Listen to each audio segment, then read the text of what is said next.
Hello, everyone, and welcome to our fifth and final live stream for the Hart Institute for Women Conductors 23-24 virtual session. Today's live stream is going to be featuring our master teacher, Elizabeth Askren, discussing the Carrures technique, which is a French technique in score study. And with that, I will pass it along to Elizabeth, one of our former Harties.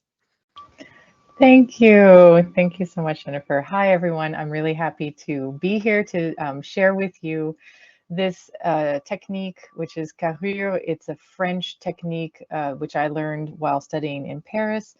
It's a very interesting thing. It doesn't seem to be taught formally with a book. It's kind of orally passed down. I've spoken to so many French colleagues and they all say, oh yes, I know how to do Carrures. Well, where did you learn it? What's the textbook that you used? No, I didn't. I don't know. I just learned it in conservatory, So this is an effort, one, to get the conversation started and to try to lay down the principles, first and foremost of the technique. And secondly, to do it in a language that might be more universally accessible than French, which is a beautiful language, which, I speak as well, but I think it might be more useful to get the conversation started in a more universal language like English. So without more ado, I will now attempt to share my screen with you so that we can all literally be on the same page. Okay, does everybody see this first screen? And somebody say yes or no, because I can't see anybody anymore. Yes, we can see it. Okay, fantastic.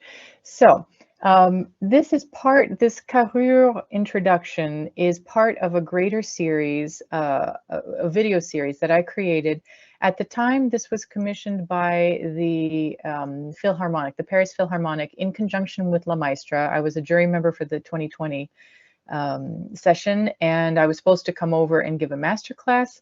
And of course, COVID happened. And so they said, well, would you mind doing a video presentation and we can share it with the people who are participating? And I said yes, and then I turned it into this little series because I wanted to give, I wouldn't say a complete introduction, because how can you give a complete introduction, but at least an introduction that would succinctly hit on several of the main topics which distinguish opera conducting from other types of conducting, like orchestral or choral, etc. So the full series is called Opera Conducting: An Introduction. You see a QR code. If you access the QR code with your telephone, it will take you to the YouTube link and you can see all of these videos. So if you're interested in finding out more about what makes opera conducting special, and we talk about everything from the vocal score versus the full score, reductions, words, additions, and so many more things, and a little bit about technique, trigger words, etc. Please feel free to check that out, and I'd love to have your feedback as well. But today we will concentrate on one of the parts. This is part 4, an introduction to Carrures. So what is this thing? We're going to contextualize it first and foremost. So the definition of Carrure, it is a French word. Carrure means kind of squares or a cadre, some kind of frame, right? So, and it is this word is the title that the French use to describe a method of analysis which allows a musician to understand and master the structure of large-scale works. This is very, very important. It might not be such a big deal to memorize, for example, an overture. But if you would like to have a true understanding of the scope of a full 4-act opera, or if you would like to really understand the structure in a very detailed and multi-leveled way of a 50-minute or an hour-long symphony, this is or an oratorio, something like this. Many layers, many moments, etc., and how do they all interact on different levels? This system of Carrures is for you. The method, as I was taught it, comprises 2 parts. The first part is a structural analysis of the score, annotated using a combination of 5 types of symbols. these 5 types are lines, numbers, colors, shapes, and letters. And I will show you these 5 types. I will tell you what they all are used for, and I will show you in real time how you can use them and write them effectively. Of course, the structural analysis must be done by you, but you use these structures in order to give a resume of your work in the score using these symbols. And then once you've done that, the second part of this method is the symbolic resume of your analytical work transferred and reduced to a single sheet of paper. So because you're using these symbols such as colors, shapes, and letters, and you can reduce it even further to just have shapes and letters, this is enough to distinguish and to write in a very succinct way the complete architecture of a 4-act opera, which you can put on a series of pages, and it might take you a couple of pages per act, which is really quite remarkable. And then what you can do is look at this structure and ask yourself questions, test your memory. You know, okay, in this big A section, in what key are we? What are the first violins playing, etc. And you do not have to have access to the score in order to do it. So it's a very interesting way to acquire the information and then be able to test yourself and interact with the information without the help of the score. And of course, you can always go back to it whenever you like. So the goals of this method are to achieve a complete multi-layered command of this substantial piece, and also to test memorization, as I said, the second part in particular. So to test memorization away from the score.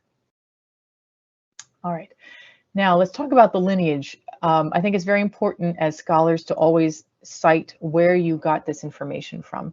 So I came to it, as you can see, from Dominique Ruitz at the École Normale de Musique de Paris, Alfred Cortot in Paris. Then he himself was a disciple of Pierre Boulez. And Pierre Boulez, of course, was a student at the CNSM-DP, which is an acronym for the Conservatoire National Supérieur de Musique de Paris. And he studied with the great Messiaen, and also Georges Dandelot. And I bet you that some of you know this Dandelot solfège practice book. We used it at Juilliard, and I'm sure some other US conservatories, maybe even some other European conservatories, would use this book to study and to improve students' oral skills. So this is where it comes down to, and now I have the great pleasure to share this with you. So let's get into the symbols used. I talked about them briefly before. Just to remember, the lines, the numbers, the shapes, the colors, and the letters. 2 of them will be used uniquely in the score itself. 3 of them can be used simultaneously in the score and also on your sheet of paper. They can be transferable. Okay. So let's talk now about these 5 symbols and see how they're used and what they mean. Let's talk about those lines and numbers. These are the first 2 of the 5, and these are the ones that only stay on the score. They can't really be transferred onto your sheet of paper. So they're best for the step 1 of this method. So the lines are used to mark crucial separations of sections in the full scores. Of course, you can also do this in the piano vocal, I mean, any score at all. But the point is that you should mark a full measure, whether it's 2 lines, 5 lines, 20 lines. And they are drawn through a particular measure of a full score from top to bottom. So you can see we've pointed out one from the case study. This is a particular score. And you can see that that blue line goes from the top part of that measure, you know, down to the bottom to the bases. And that is a line that you can draw. Now, I have kind of zhuzhed it. I've taken it to the next level because I love colors. I love working in colors. And so for me, these lines can be color coordinated to match what your letters, shapes, and numbers will have. So you can see again in the score, my line is blue because it is color coordinated with the symbol that I have on top. If you can see this 2A prime, which is circled, and this all is in blue. And so the line that starts this 2A prime section is also in blue. You can also see at the top of the page, we have another symbol, which is that red TR, and it is encapsulated by a square. And you can see that the corresponding line is in red. So I like to color coordinate them, but the original Carrure method just uses a pencil. Okay. The numbers are used to notate the number of bars within a specific section, and they are placed at the top of the drawn line. So you can see in this example that next to my blue line on the second system of this page, you have a handwritten in pencil 4, and then in parentheses 2 plus 2. So this is an addition of mine.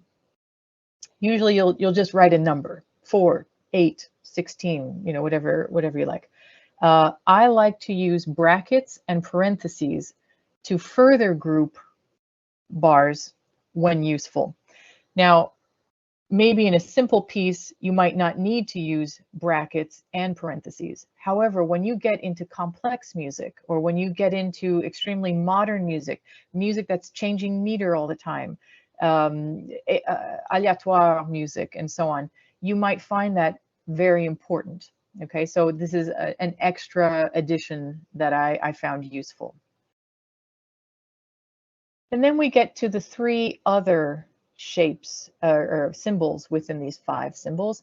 These are the color, shapes, and letters, and these 3 can be used simultaneously in the scores and again transferred to that blank page for you to have a cheat sheet or some kind of summary of your analysis. So the first of these is colors. Now, in French, we talk about the first degree, the second degree, and so on, but I also made it a more universal equivalent. So the first degree is the largest section, right? And the large section, you're going to use the color red. This is immediately obvious. It really jumps out at you. For example, if we're talking about sonata form, we might have the exposition. So the first bar of the exposition, you might label with a red pencil, okay? And then the second moment that you might choose to use your red is the beginning of the development section. And the third moment might be at the recapitulation. And then finally, if there's a coda, you might use red at that moment as well. So they're really the most gross structures, the grandest moments within a piece. The second degree is the medium section. I inserted this because I felt a little bit constrained that the tradition technique only had red and blue and then black. So I wanted something in between. What happens if you have a terribly long section and you want to have some kind of medium, you know? So within, let's go back to the sonata form. If within the exposition, you should have the A theme, then you should have the B theme, and between A and B, you have a transition section, right? To get you from the first key to the second key. These are neither red, because red is just for the exposition, nor for me was it blue, because you could have little themes within the first section and other material within the transition section. So how could you make that hierarchical? So I decided to combine the colors red and blue to make purple. So purple can serve you as a medium level of distinction. And then we have the third degree, the smaller section, and you use the color blue for that. Usually these bars in a classical sonata form might be 4 bars long, 6 bars long, you know, maybe 8 if a theme is particularly long. So that's that level of zooming in to a particular phrase that you want to dissect. And then the fourth degree is extra small. So that's the color black. Let's say that you have a 7-bar phrase and you would like to use blue to outline that 7-bar phrase. But within the bars, you find it's important to mark a 4-bar and a 3-bar sub section. You might choose to draw your line in a black pencil within that blue section to further distinguish the 4 plus 3 within the blue phrase of 7. Okay, so again, we have these 4 degrees of colors going from the most macro, red, then increasingly micro through purple, blue, and then black. Okay. Then we continue with our shapes. There are only 2 types of shapes. And the first degree, or the largest, will be the square that you will use, and the second degree will be a circle. So we were talking about blue phrases, right, of being, like, say, 4 measures long. You would use a circle with the blue, right, because that is the more micro level. Whereas if you were going to put a large section like the exposition in red, you would use a square, okay? And you would not use the circle if you're employing red with it. That's the most macro. All right. And then we come to letters. Again, there are only 2 options. You can either use an uppercase letter for the more macro sections, and you use a lowercase a if it's a more minor, smaller section. We have all seen this before. Let's take the most basic example of AB, A prime, or in this case, we could also say AB to A prime. I like to put a Roman numeral before the reiteration of some theoretical material, because it also reminds me, let's say we have a ballade and we have 5 iterations of A, but they all come back and they're slightly different. I don't like to see A and then A prime and a double prime and triple prime and so on.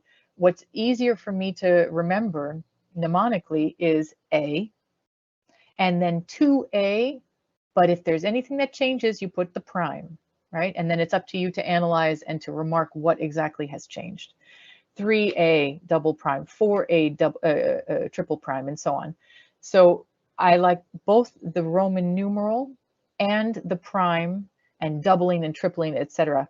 I think that's very important, especially when you have several iterations, all of which are different. This could also be theme and variations, for example, to not only say prime, but to employ double prime and triple prime, because it could be, let's say you have A, then it comes back, it's slightly changed, so you say 2A prime. Then 3A comes, 3A is an exact replica of 2A prime. So you could put then 3A prime, which means it's an exact replica of the 2A prime. Then 4A comes, but it resembles neither A nor 2A prime. So then you would say 3A double prime. Okay, so the prime is also a very nice symbol, which I believe is used on both sides of the Atlantic. So this should not surprise many of you. All right, this is a resume of the colors, shapes, and letters and their hierarchy. Okay, so as you can see, we go from the first degree, which is the largest, red, square, uppercase, and that is what it will look like when you put it on your score or also when you put it onto the sheet of paper. Remember that on the sheet of paper, the colors are optional. You can actually do this, as you see, because you use 3 different types of identifying factors. You can lose one of them, in this case the color, and the 2 others are strong enough so that you can just write this down with a pencil, and you don't need the colors necessarily on your 1-page resume in order for you to get a very complete and correct analysis of your work. Okay, so but the colors really pop out, especially on the score. If you just have this red line, you know right away, and you don't have to spend any more time. Boom, I know that's my A, that's my exposition. So the colors do help, especially in the score, but they are optional for your second process in this, which is transferring your work to that single sheet of paper. Okay, the second degree is purple, a circle, but using uppercase letters. Now remember, this is something that I inserted, so this is a mixture. of the blue circle lowercase, right? And the first degree red square uppercase. So purple is in the middle. So we do have the circle of the lower third degree, but we have the uppercase of the first degree. So that makes it distinct. It makes it a hybrid between large and small. Okay. Then we have the third degree. Again, this is blue circle lowercase, and you can see the result right there. And then the fourth degree is black. There is no shape or letter for the black. It's just only shown with the lines and numbers in the score. Okay, so that's a nice little resume of that. Now that we've gone through how to mark and we've gone through the symbols, let's talk about briefly what we need to consider in order to establish our hierarchy, which is good for Carrures. Some of them are very practical, relating to form. For example, we talked about rondo. If we know that this piece or this act or this scene is in a rondo, that will automatically enter into our concept of the architecture, right? So we know that maybe our big red uppercase A's, and they will be with the square, will be our biggest outline sections of A, B, and A prime. And then you can go, increasingly detailed from there. Sonata form is another one. Fugue is another one. Kyrie Mass. All of these things. So you can really apply what you know about some of these ready-made form structures to your analysis, and that will help you greatly to get the architecture already going. But there are, of course, so many others. And these are disparate elements. When added up together, will allow you to understand the structure of the form. Now, again, in strictly classical music, where everybody was very, very sage, as we say, very, very demure, and doing 4 + 4 and then 8 + 8, and everything's very symmetrical, this might seem very evident. But as you get into some of the rebels, including Mozart himself, and then going forward into Beethoven, and then into Schubert, and then into Schumann, and from then on, the bar structures, the harmonic structures, and all of these disparate elements will somehow conflict with each other from time to time. And maybe you'll have what I like to call a keystone bar. And the keystone bar belongs both to the past and the future. It might be the last bar of a series of measures, and simultaneously the first bar of a next section. So you'll have to think about this for yourself in terms of phrasing and where you are driving the harmonic and melodic lines. What is going to be the more predominant phrase body that you want to attach to it? So are you going to curve the energy downward to finish the phrase and then give it new energy in the next bar? Or are you going to do that one bar early so that your keystone bar becomes really the first and has that new energy of a first bar of a new phrase? And these are some of the elements that you can consider while making your decision about this. First, of course, key signature change. If there's a key signature change, there's probably a lot of other stuff that's going on. So that's a pretty good sign that there's a phrase, a new phrase coming. Time signature, of course. Although in some contemporary works, time signatures can change all over the place, and that's part of its landscape. So you have to distinguish whether this is an event. If it's an event, is it a major event, a medium-sized event, a small event, or no event at all? Dynamics are also a clue. Rhythms, if you have a rhythmic structure which is established for a certain amount of bars, and then that rhythmic structure changes or modifies in some way, that probably will merit another delineation, another distinction. Tempo, of course, is another one.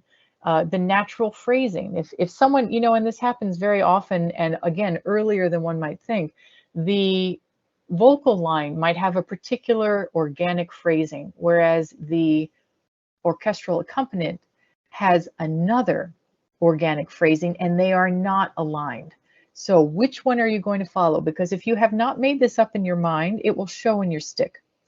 You have to really explore this question and ask these ask these questions to yourself. Which is the more predominant line? Which one should we favor? Which one drives the momentum? And then reflect that in your analysis. Orchestration is a big one too. Let's say you have a theme that is the same melody, it's the same rhythm, it's in the same tempo, everything's the same. However, it gets transferred from the strings, taking that to the wind section all of a sudden. Just that could be a signal, or something as simple as one instrument has the principal melody and it gets transferred to another section. That could be cause to delineate another phrase, another section. And of course, scenic changes.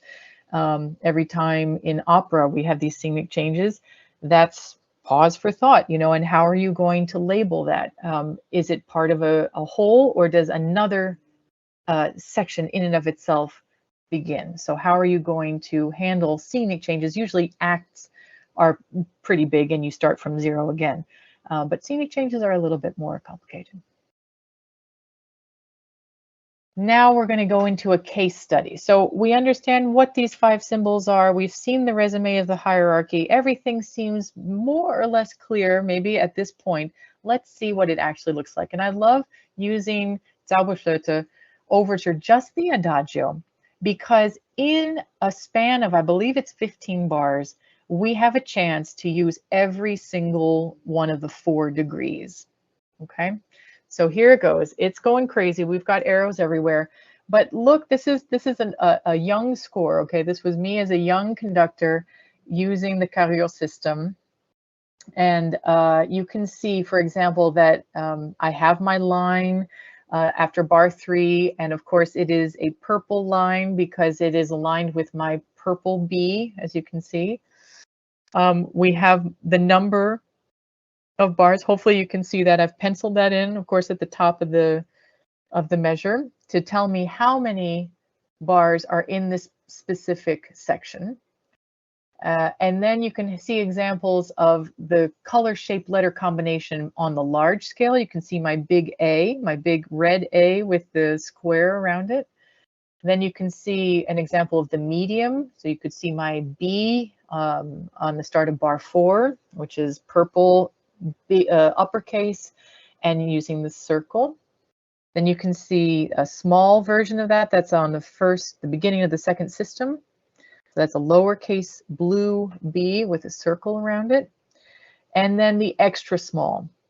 And you can see in the second system that I wanted to call my own attention to the fact that we had 3 trials, right, during this Zauberflöte overture. And so within this B section, which is 8 bars long, we have 2 plus 2 plus 4.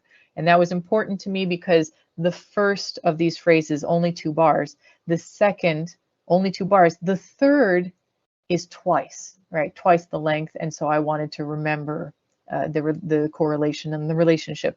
And you can see, you might say to me, well, what happens after big A?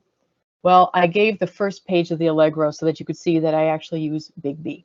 So when you go to a next big section, right, you can see that on one level, on the most macro level, you go from the big red A to the big red B. And for me, in this overture, those are all the things that you need. You need adagio is section 1, allegro is section 2, right, on the biggest of terms.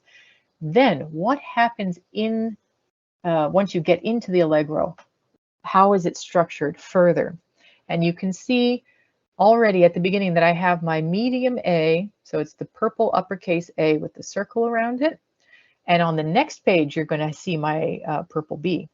Within that purple A, though, you have little a, right? You have little 2a prime with my numbers there, 7, and in parentheses 4 plus 3. Then you have 3a double prime, and so on. Just as a side note, you can see some of these notes that I put into my score myself. And whenever I'm coming to a score for the first time, I love to write all the questions, all of the reactions. You know, it's like annotating in a book that you're reading that you're really into. I find that it's just so cathartic somehow to have a living relationship with the music and the score as you're coming to it, especially for the first time. So I have exclamation points, or I'm saying, oh, look, you know, at the time I thought it was really incredible, and of course it still is, but you know, E flat, 3 flats, ooh, that's the Masonic, you know, so I put it right there in the score. The fact that, you know, we have to try 3 times, you know, you have to knock 3 times in order for the doors to be open. And of course, much later, that's what happens to Tamino as he's trying to enter. So all of these little reflections are, I think, really important, not just to have them in passing thought, but put them down, you know, write them, take the care. I also did some bowings in there. I had some, you know, yeah, like this little circle, if you see on the Allegro page, the second system, I have this little circle with arrows. For me, that means a harmonic circle. And then you can further define it if you want to. But that's actually a very nice symbol, which is not inherent to the Carrures system. But that circle with arrows is just a great hieroglyph to say, we are going through harmonic turbulence, and it is through a cycle. And the cycle might be, you know, 7 to 6, you know, 5, 7 to 1, 6, or the cycle might be diminished 7 to 1 or something like that.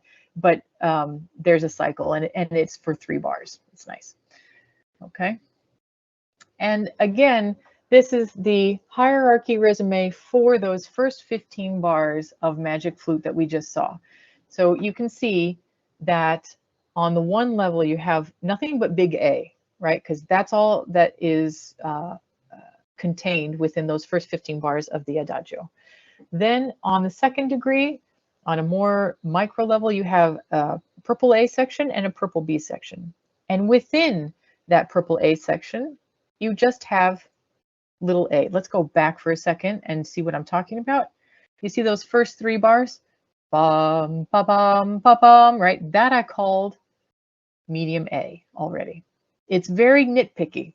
I like to be nitpicky, okay? It was important for me to understand that this Adagio section has that, and then we have the rest of the thematic material, which is distinct. Okay, so that other section, which is medium B, is further analyzed as being made up of little a and little b. So if we go again back to the score, you can see that on bar 4 starts little a, dum, da, dee, dee, dee, dum, and then second time, da, da, da, dee, da, da, dum.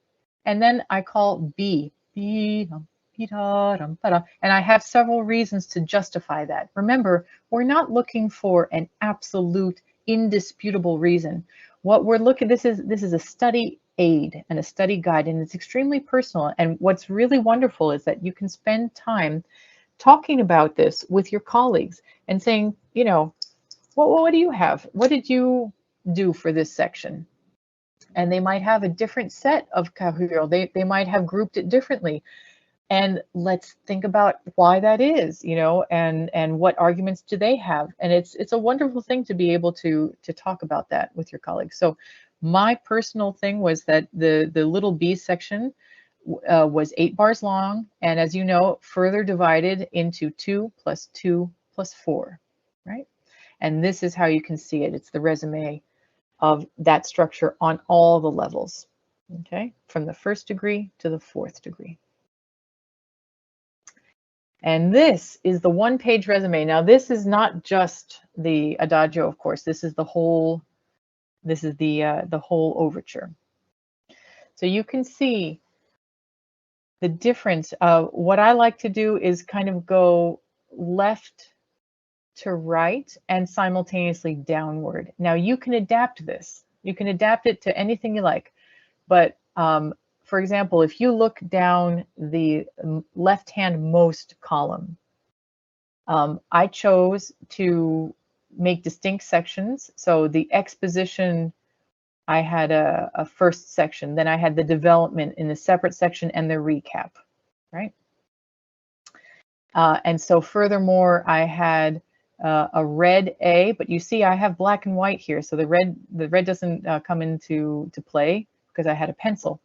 But as you can see, you can distinguish clearly between the first degree of the uppercase A and a square, the second degree, which is the uppercase A, but it's with a circle, and then the third degree, which is the little guys, lowercase a and with a circle. And you can very clearly see the structure. And I also wanted to say to myself, hey, you do know, by the way, that this is an E flat, and here are the major, harmonic moments and so on. So you can do that for yourself as well. Okay. And just the fact that you're writing this down and you're reminding yourself also helps the memorization.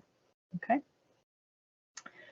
So, and I'd like to just summarize and remind us all that nothing appears on a page by chance, right? Someone put it there, and they put it there for a reason. And it is our task to discover its meaning and purpose. And we practice this through deliberate, regular, and detailed score study. If we listen closely enough to the score, it will tell us all we need to know. And this is why I think it's so important to, first and foremost, when you're coming to an opera for the first time, to not run and listen to recordings. It's you and the score, because the score is the only thing that is in the composer's hand. That's the closest we could get to what the composer actually had in mind. And as soon as you listen to a recording, it's fascinating, and you can learn a lot from recordings. But you always have a third degree and a fourth degree separating you from the composer. You have the conductor, you have the soloist, you have the orchestra, you have, is it a live recording? Is it a studio recording? If it's a live recording, there are many things that could go wrong, or that were little miracles that happened, but the conductor didn't want it that way, or the singer didn't want it that way. If it's a studio recording, it could be something that is, kind of truqué, something that is artificially beautiful because the microphones are engineered in such a way. So in the beginning, let yourself be one with the score and ask yourself all the difficult questions. Come to the score just with yourself. And then once you've done that whole process and you've listened to the score as much as possible without the piano as well, then you can come out and listen to the recordings, and you'll actually have a place of reference. You'll actually have a vantage point, and you can compare with what you have already established in your own mind according to the score. So this can be very, very particular. So this is an initial introduction to this form of analysis. I would love to know, first and foremost, who has heard of this now that it has been explained. Does anybody say, oh, I recognize this, but it has another name? If so, is it completely what you've done, or is it a variation of what you've done, or is this completely new? So I would love to invite you to, unmute and just let us know your own experiences. Sure, I can start. This is Great. really interesting and more organized than what I'm used to, which is good. Always a little bit in chaos mode, so it's great to have tools to come out of chaos mode. I'm used to doing something that's called bar structure, which is so the aspects that are really familiar to me are thinking about phrases in groupings like 4 and then the parentheses 2 plus 2 or 2 times 2, things like that. And I find that really helpful when I'm looking at scores. Of course, I try to also do the sonata form, big picture, whatever. But the what's new to me is the system of symbols. So I'm excited to try it. Very cool. Okay, great. Who else has a perspective? Oh, I was going to say the same. I think similar to Shira, the sort of phrasing structure aspect of it is something that I have been familiar with and do a lot. I wanted to ask you a question, if it's all right. I'm curious about if there is a difference. So when you write, for example, 4, 2 plus 2, which is something that I do a lot as well, how is that? Is that different from the black lines, or is that sort of the same? It's hierarchy? basically, yeah, the same. Let's say Okay. you've gotten it to the 4-bar structure and that has been the blue, right? So Yes. within the blue 4-line structure, if you want to further subdivide, that would just be a black line. Okay. And you will be able to see that with your little numbers, but it doesn't get a letter and it doesn't get its own shape. It doesn't have a triangle, for example. Right. Okay, Yeah. interesting. Yeah, and like Shira said, the shapes are new to me, and I'm excited about this. I think as well. You know, it's nice to have a visual. You know, I try to, you know, within the each phrase kind of gets broken down, but also, of course, you know, the red lines, for example, sort of. But I just sort of write in my score somewhere like exposition, or you know, star the theme that is taking over or whatever. But it's nice to, I think, sort of have that vertical and color. You know, this sort of boom, immediately you see it. It's a great idea. So thank you. Yeah, good. And I have to tell you also that, you know, when you're in a pressured situation and you have to address the orchestra and you have to find very quickly where you want to go to, this color and line is fantastic, because if you know it's the B theme, you look for purple, you know. And you'll especially when eyes get a little bit older, it will shave seconds, precious seconds off of like, oh, what is that, you know. Just find it and then tell them the measure number, and then you're there already. So it's a real time saver, I must say. This is fascinating. Thank you. So I think I'm having a similar experience with Shira and Micah. I'm used to the bar structure for sure, with drawing lines and writing what plus what. And I was taught also using colors for like dynamics, but sometimes I found that difficult if I want to put like the middle section, larger section with different colors of the lines. There's too much colors. So this is actually very good to now for me to sort of figure out my own way, maybe to organize the colors for and the shape. It's really helpful. And I also sometimes mark like important harmonic, like what harmony below there. And I used to do this more often there's something called the flow chart, and it's basically you write it like a timeline from 0 to like 500 if this movement, and then kind of on a similar thing, big A, and then underneath that there's smaller shape. It's like from bar 20 to something. It's A prime. And then with that maybe comes from some text if it's a choral work or operatic work, and then with harmony. So it's similar, but this is so helpful. So now I hear all the information from different teachers, and then I'm also kind of in the chaotic way of organizing things. So this is very helpful. Thank you. Very good, very good. And Maria, what about you? I studied with Bruno Weil in Munich, so he spoke a lot about Hans Swarovski technique. This is really great. I think basic for classic, Wiener classic, and it was for him very, very important. You spoke also about it, but actually to know it is a 4+4 or it is a 2+2 and 4 or it is a 6 and then you go to smaller section. It for me is really interesting to hear all your methods. I did as student. I did a lot of colors and I came to the I don't know. I don't like colors in my score. If I don't have time enough, okay, I marked all on, but actually, if I have enough time, I don't like colors in my score. But now I also perhaps it's not one form of making your score prepared.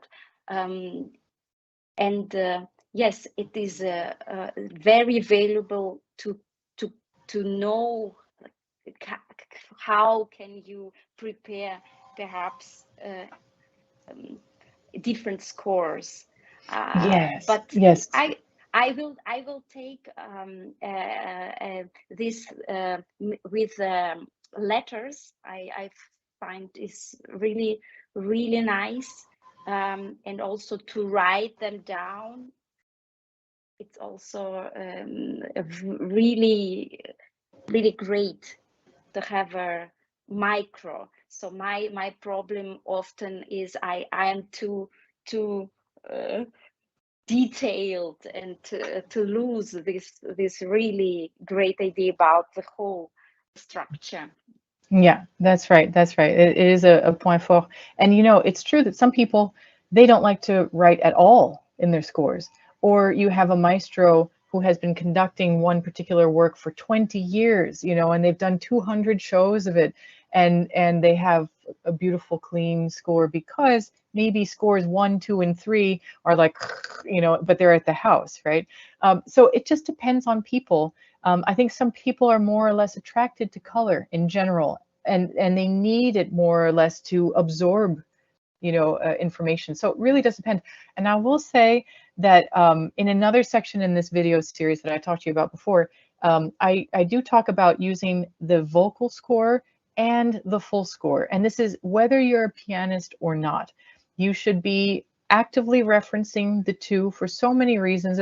You know, there are different editions, there are different words, you know, but one thing that you can do and kind of, you know, go to town on is the word for word translation, for example. You can put down in your vocal score all of the detailed chord analysis. If you're someone who likes to do that, put that down in the vocal score. You know, all of these things so that when you come to the full score, first of all, the orchestration can really pop out at you.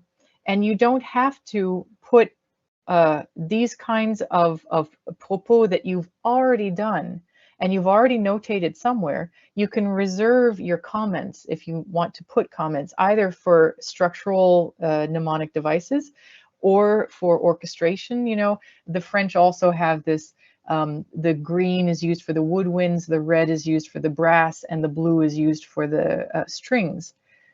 Maybe you like it, maybe you don't, or maybe you want colors only for the instruments and not for the dynamics or anything else. So you can choose to kind of turn on and off the colors as you see fit. And you can also choose to reserve a lot of your, let's say, behind the scenes work for the vocal score and keep the orchestral score very clean.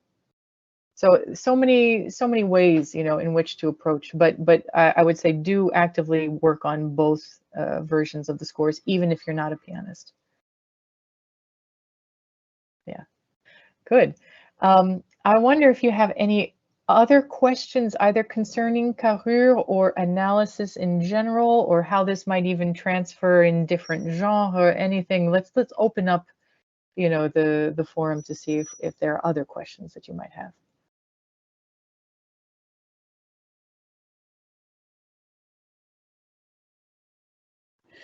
I guess I have a question for how do you approach the harmonic perspectives, harmonic analysis for like a newer work where things are, it takes much longer time for us to figure out vertically what's going on in the page and how it sounds like. Do you have any tips for that? Yeah, that's interesting. Well, you know, Joan Tower said that there were two kinds of composers: the composers who know what their work should sound like, and the other ones. So I think it's true also for conductors. They're the kind of conductors who know exactly what the piece should sound like, and then there are the others. So maybe not everyone does this very detailed harmonic analysis, especially of contemporary pieces, because it is complicated, because it does take a long time, and because if you're discovering a contemporary composer, that person's musical language which is very specific. I mean, it's as specific as a thumbprint, is not part of the canon.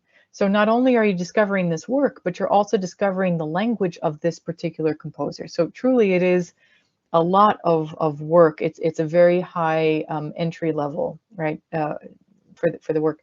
I think it depends on the compositional language being used, right? I'll give an intermediary example, which is not contemporary, but it is modern.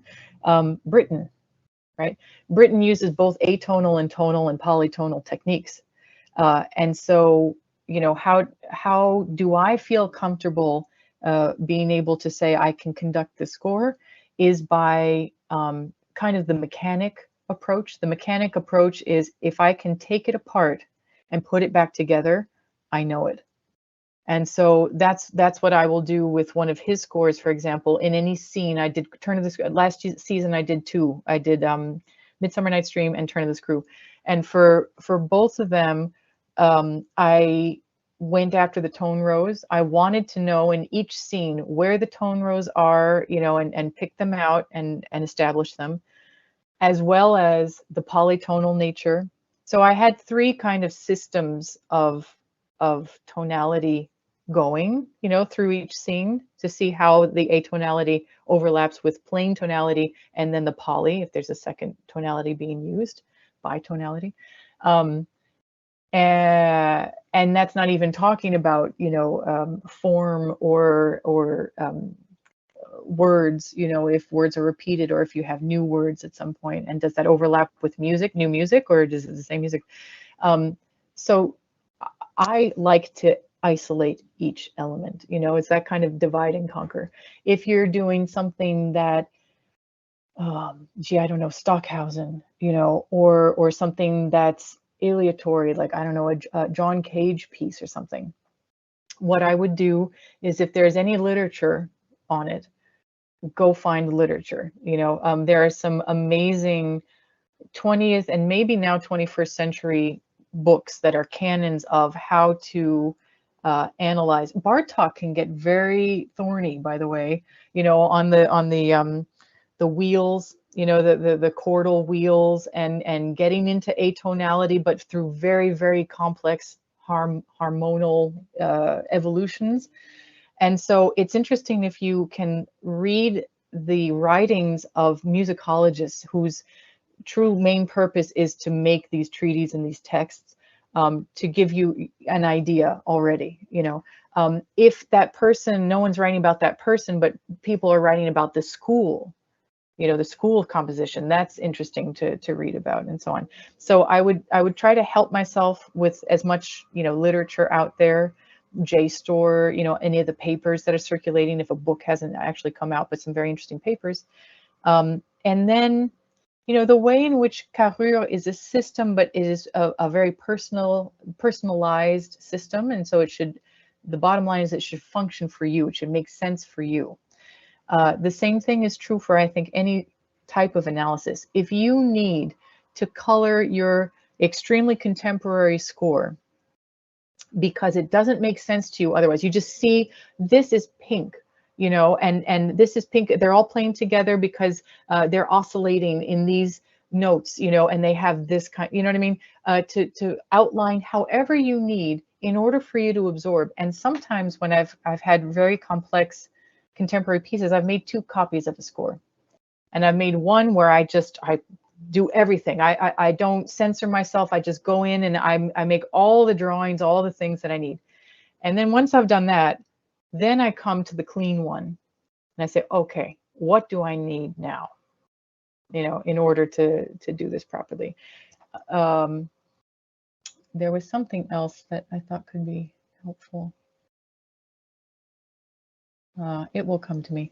Anyway, does that help somewhat? Does that answer the question? Yes, yes, very much so. Thank you. Okay. Oh, there's another one too. I remember, this was a contemporary. Yes, this is Nolan Gasser.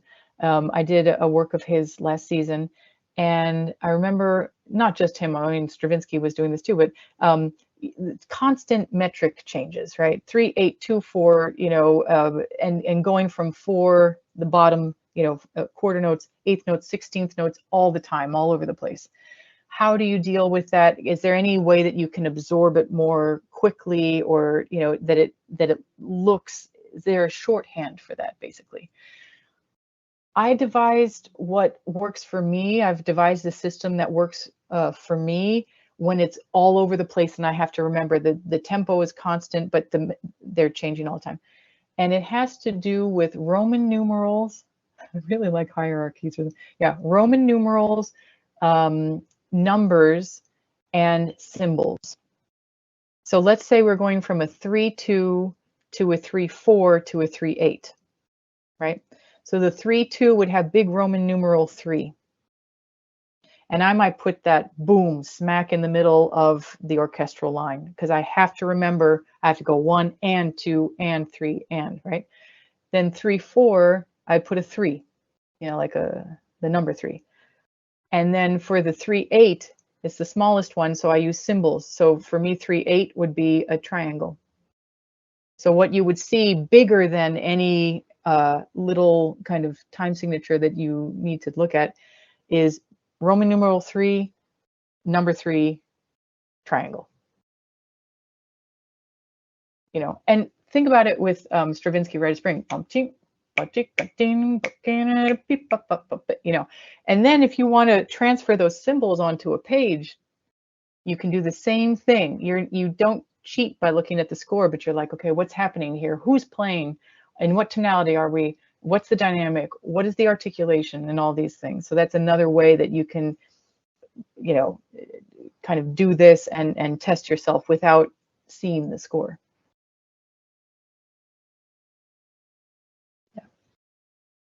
And I do have to say, word for word translation for all operas. I'm sure you all know this, but I mean, how many times have we met someone who says, oh yeah, the gist of it is, and no, what is this word? What does this mean? Especially when you have no relationship with the language, it takes a long time, but this is one of the things that we really have to do in the opera world, or oratorio, anything, sacred text, any text, you have to know exactly what each word means. Yeah. Oh, I think we have time maybe for one last question, if anybody has a last question.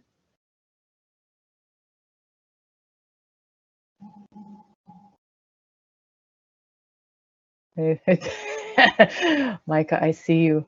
No question is a dumb question. No. Well, no, I feel like there are so many, and preparing an opera is so multifaceted. But I was wondering if you ever do. I know I've spoken to some conductors who, especially when they're doing a gigantic work, like a 4-act opera or something like that, talk about trying to, like, for example, on the day of the show, go through the whole score in the morning, and then sort of like go through it in more condensed ways in their mind as the day goes on. And I'm wondering if you do that, and if you have a particular system or anything like that.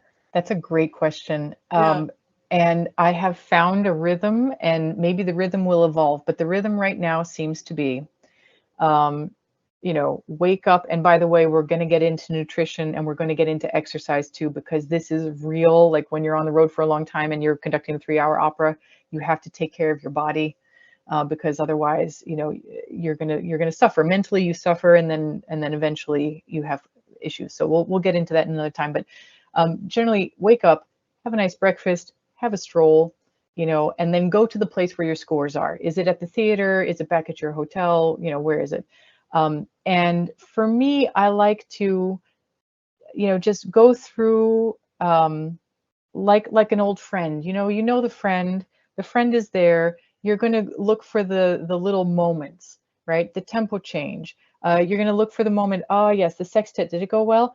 Yes, it did. But every page you're just looking through, and you're reminding yourself. And remember, this is, and the second violins are just, be careful the balance there. And you just have a conversation. My piano teacher at Juilliard always used to say, the day of a recital, never play from memory. always have the score in front. You don't freak yourself out. What if you're playing from memory of the day and you're like, oh my God, I can't believe I just forgot that. And then you're going to be like this for the concert. No.